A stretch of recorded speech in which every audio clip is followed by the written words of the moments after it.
Hi ಸ್ನೇಹಿತರೆ, ಎಲ್ರಿಗೂ ಸ್ಪರ್ಧಾತ್ಮಕ ವೇದಿಕೆ ಯೂಟ್ಯೂಬ್ ಚಾನಲ್ಗೆ ಸ್ವಾಗತ. ಸ್ನೇಹಿತರೆ, ಇವತ್ತಿನ ಈ ವಿಡಿಯೋದಲ್ಲಿ ನಾವು SSC ಅಂದರೆ staff selection committee CGL combined graduate level recruitment 2025 ಬಗ್ಗೆ ಒಂದಷ್ಟು ಮಾಹಿತಿಯನ್ನು ಈ ವಿಡಿಯೋದಲ್ಲಿ ನೋಡೋಣ. ಸ್ನೇಹಿತರೆ, ನೀವಿನ್ನೂ ಈ ವಿಡಿಯೋನ ಹೊಸದಾಗಿ ನೋಡ್ತಾ ಇದ್ದಲ್ಲಿ ಆದಷ್ಟು ಬೇಗ ನಮ್ಮ ಈ ಚಾನಲ್ನ ಸಬ್ಸ್ಕ್ರೈಬ್ ಮಾಡ್ಕೊಳ್ಳಿ ಹಾಗೂ ನಾವು ಮಾಡುವ ಇದೇ ಥರದ ಹೊಸ ನೋಟಿಫಿಕೇಷನ್ನ ವಿಡಿಯೋಗಾಗಿ ಕಾಯ್ತಾರೆ. ಸ್ನೇಹಿತರೆ, ಏನಿದು SSC CGL ರಿಕ್ರೂಟ್ಮೆಂಟ್ 2025 ಸಿಬ್ಬಂದಿ ಆಯ್ಕೆ ಆಯೋಗ ಅಂದರೆ SSCಯು ಖಾಲಿ ಇರುವ ಸುಮಾರು 14,582 ಹುದ್ದೆಗಳಿಗೆ ಅರ್ಜಿಯನ್ನು ಆಹ್ವಾನಿಸಿದೆ.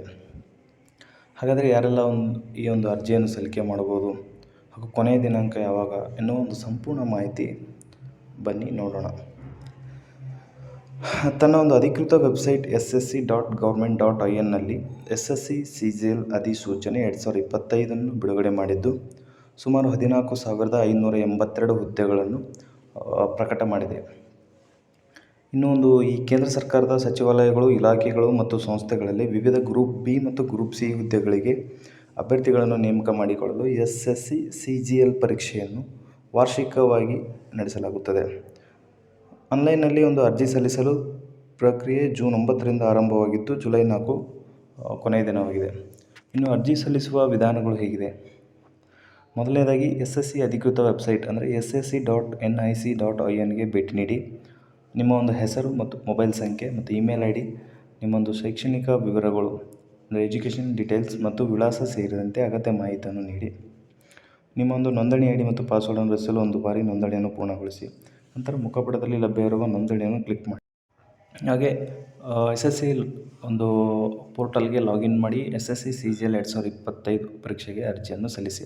ಇನ್ನು ಅಗತ್ಯವಿರುವ ಎಲ್ಲ ದಾಖಲೆಗಳನ್ನು ಅಪ್ಲೋಡ್ ಮಾಡಿ ಅರ್ಜಿ ಶುಲ್ಕವನ್ನು ಪಾವತಿಸಿ ಮತ್ತು ಫಾರ್ಮನ್ನು ಸಲ್ಲಿಸಿ. ಫಾರ್ಮನ್ನು ಡೌನ್ಲೋಡ್ ಮಾಡಿಕೊಂಡು ಪ್ರಿಂಟೌಟ್ ಕೂಡ ನೀವು ತೆಗೆದುಕೊಳ್ಳಬಹುದು. ಇನ್ನು ಅರ್ಜಿ ಶುಲ್ಕದ ವಿವರ ಹೇಗಿದೆ? ಸ್ನೇಹಿತರೆ, ಅಭ್ಯರ್ಥಿಗಳು ssc.government.in ಮೂಲಕ ಆನ್ಲೈನ್ನಲ್ಲಿ ಅರ್ಜಿ ನಮೂನೆಯನ್ನು ಭರ್ತಿ ಮಾಡಿದ ನಂತರ ಅಭ್ಯರ್ಥಿಗಳು ₹100 ಅರ್ಜಿ ಶುಲ್ಕವನ್ನು ಪಾವತಿಸಲಾಗುತ್ತದೆ. ಇನ್ನು ಅಭ್ಯರ್ಥಿಗಳು ಫಾರ್ಮ್ನಲ್ಲಿ 2 ಬಾರಿ ತಿದ್ದುಪಡಿ ಮಾಡಲು ಅವಕಾಶವಿರುತ್ತದೆ. ಅಂದರೆ ಮೊದಲನೇ ಬಾರಿಗೆ ತಿದ್ದುಪಡಿ ಮಾಡಿದರೆ ₹200 ಹಾಗೂ ಎರಡನೇ ಬಾರಿ ತಿದ್ದುಪಡಿ ಮಾಡಿದರೆ ನಿಮಗೆ ₹500 ಶುಲ್ಕವನ್ನು ಪಾವತಿಸಬೇಕಾಗುತ್ತದೆ. SSC ಪ್ರಕಾರ CGL ಪರೀಕ್ಷೆಯನ್ನು ಆಗಸ್ಟ್ 13ರಿಂದ ಆಗಸ್ಟ್ 30, 2025 ನಿಗದಿಯನ್ನು ಪಡಿಸಲಾಗಿದೆ. ಈ ಪರೀಕ್ಷೆಯನ್ನು ಕಂಪ್ಯೂಟರ್ ಆಧಾರಿತ ಅಂದರೆ ಕಂಪ್ಯೂಟರ್ ಬೇಸ್ಡ್ ಟೆಸ್ಟ್ CBT ಸ್ವರೂಪದಲ್ಲಿ ನಡೆಸಲಾಗುತ್ತದೆ. ಯಾವೆಲ್ಲ ಇಲಾಖೆಗಳಲ್ಲಿ ಹುದ್ದೆಗಳಿಗೆ ನೇಮಕ ಮಾಡುತ್ತಾರೆ? ಸ್ನೇಹಿತರೆ, ಸಹಾಯಕ ವಿಭಾಗ ಅಧಿಕಾರಿ ಕೇಂದ್ರ ಸಚಿವಾಲಯ ಸೇವೆ, ಇಂಟೆಲಿಜೆನ್ಸ್ ಬ್ಯೂರೋ, ರೈಲ್ವೆ ಸಚಿವಾಲಯ, ವಿದೇಶಾಂಗ ವ್ಯವಹಾರಗಳ ಸಚಿವಾಲಯ, ಸಶಸ್ತ್ರ ಪಡೆಗಳ ಪ್ರಧಾನ ಕಚೇರಿ, ಎಲೆಕ್ಟ್ರಾನಿಕ್ಸ್ ಮತ್ತು ಮಾಹಿತಿ ತಂತ್ರಜ್ಞಾನ ಸಚಿವಾಲಯ, ಇತರ ಸಚಿವಾಲಯಗಳು, ಇಲಾಖೆಗಳು ಹಾಗೂ ಸಂಸ್ಥೆಗಳು. ಸ್ನೇಹಿತರೆ, ಇದಷ್ಟು ಈ ವಿಡಿಯೋದ ಮಾಹಿತಿ ಆಗಿರುತ್ತದೆ.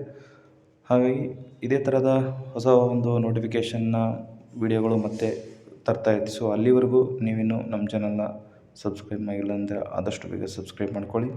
ನಾವು ಮಾಡುವ ಹೊಸ ವಿಡಿಯೋದ ನೋಟಿಫಿಕೇಷನ್ಗಾಗಿ ಕಾಯ್ತಾ ಇರಿ. Thank you. Bye. Take care.